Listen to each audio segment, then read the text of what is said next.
Hi, this is Don McAllister, and welcome to another weekly tip video.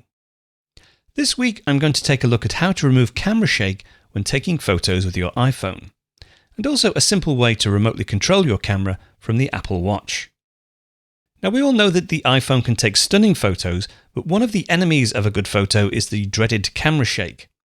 Now, this occurs when tapping the screen or pressing the volume controls to take a photo.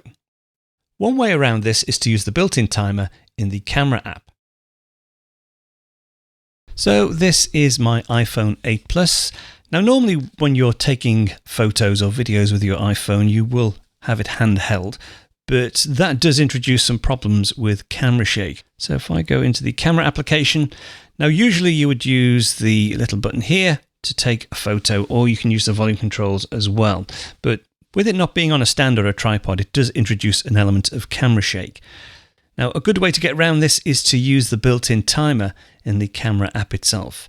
And the way you would do that, you can see the timer icon down here. If I just tap on here once, it's quite difficult to see, but on screen now we've got a 10-second timer, a 3-second timer, or off.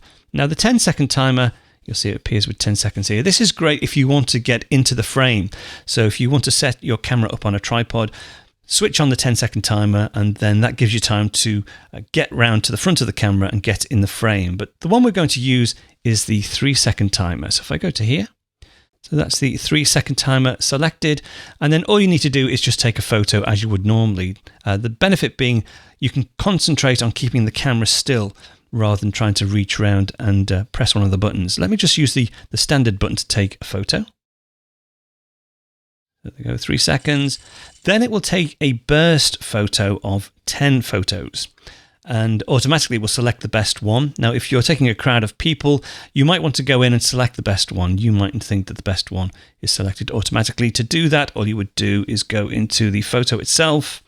You can see up at the top, it says burst 10 photos. If you go into select, you can now scroll through, find the one. I mean, these are all identical, but as I say, if you do have a group of people, you might find one where everybody is smiling or where everybody is looking at the camera. Select the one that you want to keep, let's say that one, and then say done.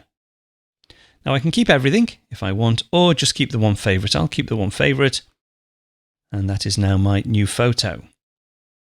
Let's come back out of the camera application. Now, another option is to use the camera app on your Apple Watch. So if I go into the camera app, I select it from my list of applications. Now that will load automatically. You'll see in the background the camera app on the phone. I can use the screen to highlight where I want the exposure to be. Set that in the middle. I can also use the digital crown. If I just use the digital crown to zoom in,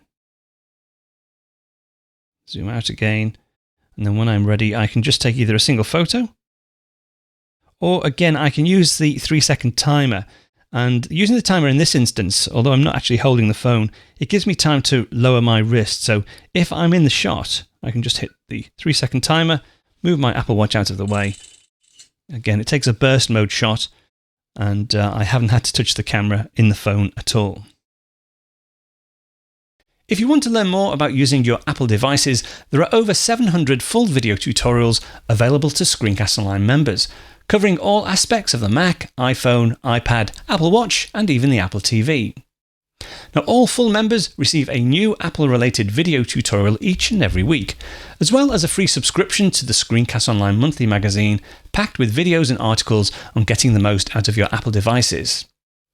Now, you can get your free 14-day trial membership over at ScreenCastsOnline.com, or check out some of the free content over on the SCO Showcase app on the iPad, iPhone, and Apple TV. That's it for this week. I'll be back next week with another tip, so I'll speak to you then.